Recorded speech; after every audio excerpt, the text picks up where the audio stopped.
Mes chers élèves, cette vidéo explique la dernière partie de ce chapitre concernant l'image d'un objet donné par une lentille convergente. Donc, on a besoin d'une lentille convergente, donc le symbole modélisé d'une lentille convergente, l'axe optique, le centre optique, F foyer principal objet, F' foyer principal image, petit f c'est la distance focale, donc égale à OF', et un objet AB d'une distance de 1 cm.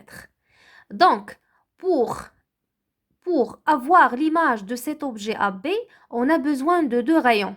Donc, un rayon parallèle à l'axe optique et qui passe par le foyer principal image F'.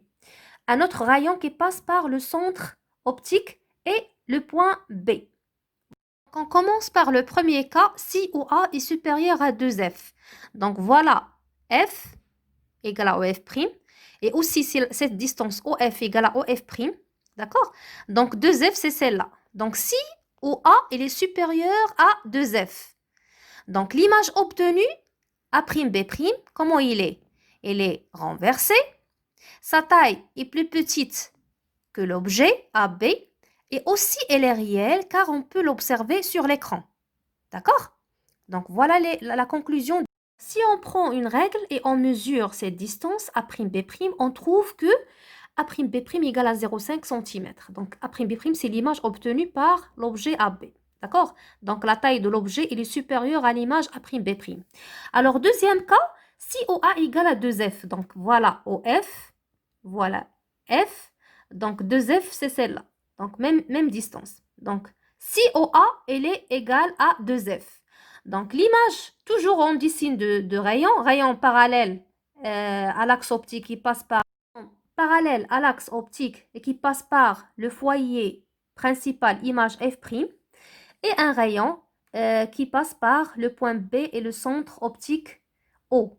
Donc l'image obtenue A'B', elle est renversée, elle est réelle, donc on peut l'observer sur l'écran, et sa taille, elle est égale à la taille de l'objet AB. Donc, alors, le troisième cas, si OA, elle est entre petit f et 2F. Donc voilà, petit f et 2F, voilà 2F. D'accord?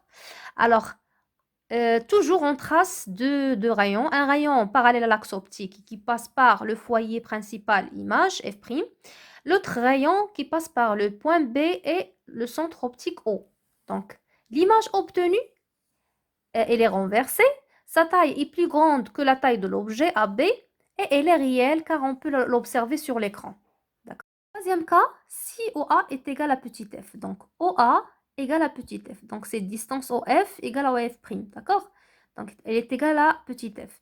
Donc, toujours on trace les deux rayons. Rayon parallèle à l'axe optique qui passe par le foyer principal image F'. Et un autre rayon qui passe par B et le centre optique O. Alors, qu'est-ce que vous observez sur l'écran? Donc, une image qui est à l'infini. D'accord? On va entamer le dernier cas, qui est le cinquième cas, OA inférieur à petit f. Donc, on place l'objet à une distance OA qui est inférieure à petit f.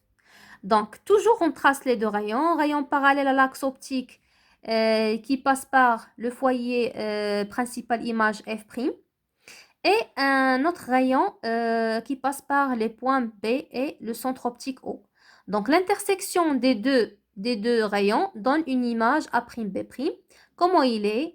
L'image obtenue A'B', comment il est? Il est virtuel car on ne l'observe pas sur l'écran. D'accord?